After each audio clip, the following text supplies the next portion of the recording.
Hi! And good day po sa inyong lahat and welcome po ulit sa Greenyard TV. And para sa vlog natin today, ang ipi-feature nating plants ay itong mga caladium.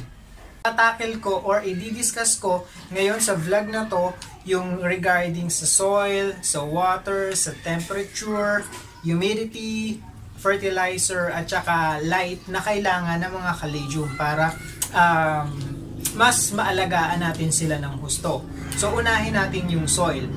So sa soil, ang gusto ng mga caladium ay yung well-drained na slightly acidic soil. So ano ba yung slightly acidic soil? Yung slightly acidic soil, siya yung loam soil or yung sandy soil na tinatawag. This kind of soil kasi, ito yung mga very fertile na soil at saka can hold much moisture, which is very good para doon sa mga caladium kasi yun yung gustong gusto niya. So yun yung mas prefer na soil ng ating mga caladiums. And when it comes naman sa pag-water ng caladium ninyo o ng mga caladium natin, just make sure lang na yung soil ay palaging slightly moist. Okay, so hindi siya dapat nadadry and wag din po sana kayong mag-overwater o yung wag yung lawang-lawa kasi ayaw din naman ni caladium ng sobrang lawa yung kanyang soil.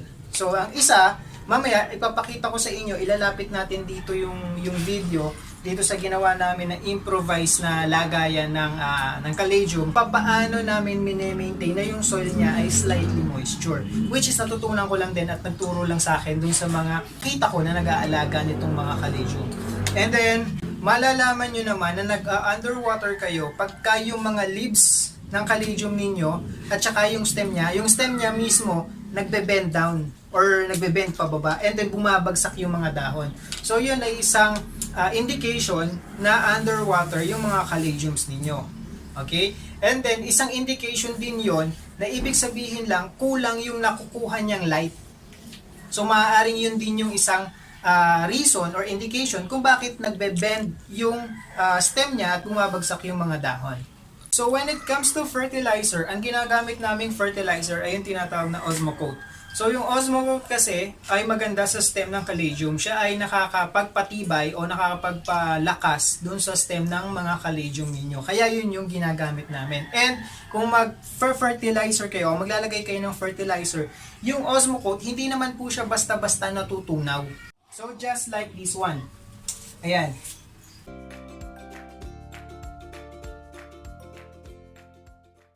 So sa nakita nyo, hindi siya basta-basta, kahit pa siya ay nadidiligan, hindi siya basta-basta natutunaw. And kung maglalagay kayo ng fertilizer, tumatagal naman siya ng weeks eh.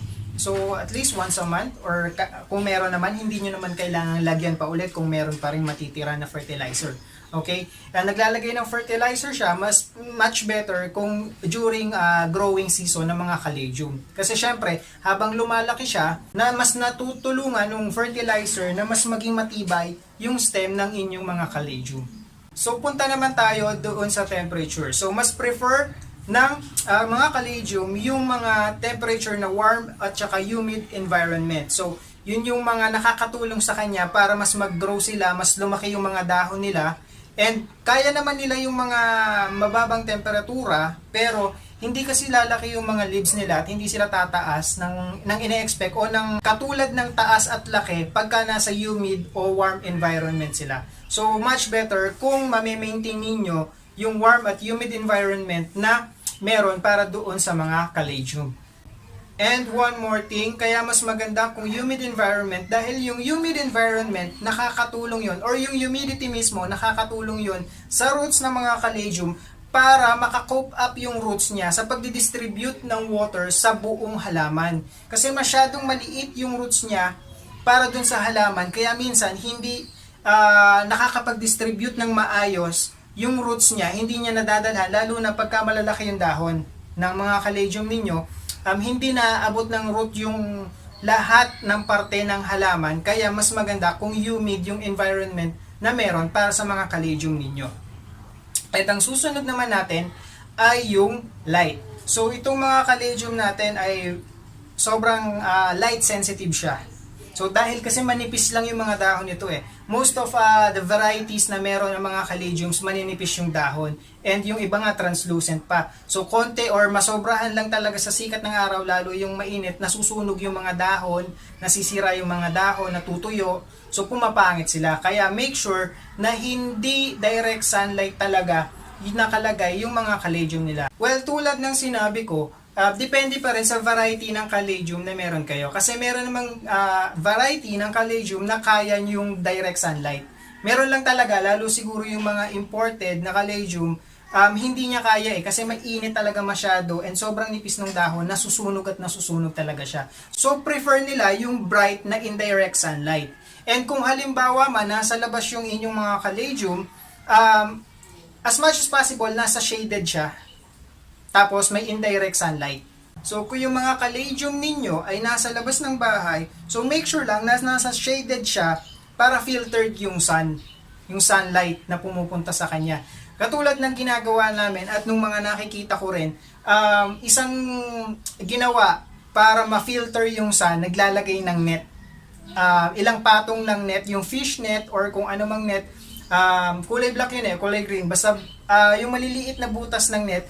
So ipinapatong nila yun sa ibabaw and then doon nila inilalagay yung mga caladium nila para yung sunlight hindi direkta o nafi-filter na nung net, hindi direktang tumatama doon sa dahon o doon sa mga caladiums ninyo. Kasi yun nga, pagka nagkaroon yan ng sobrang sunlight, nagkakaroon siya ng mga brown patches. And worst, natutuyo at nasisira talaga yung mga dahon. Kaya yun yung iiwasan ninyo. Kung yung variety ng mga caladiums na meron kayo ay yung maninipis yung dahon.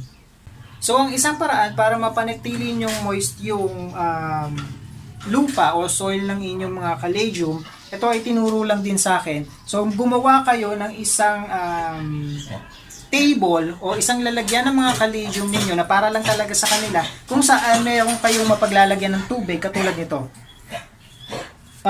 Merong plastic and naglagay kami ng tubig dito sa mismong plastic. Kung mapapansin ninyo, nasa may tubig yung bawat ilalim ng pot ng caladium. So ito kasing pot na to, butas yung ilalim. So ayan, masisipsip nung soil at maririch din ng ugat yung water na nanggagaling dito. So hindi kayo nag-overwater.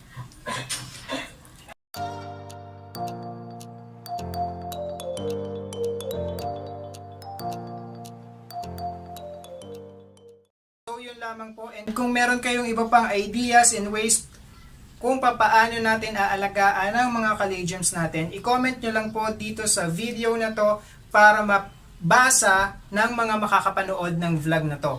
So yun lamang po, and dito na natatapos ang vlog natin for today, and I hope nakatulong itong vlog na to para dun sa mga viewers natin na may mga alagang caladiums, and para dun din sa mga viewers na gustong magsimulang mag-alaga ng mga caladium. And magkita-kita po ulit tayo sa susunod na episode ng Greenyard TV. Bye-bye!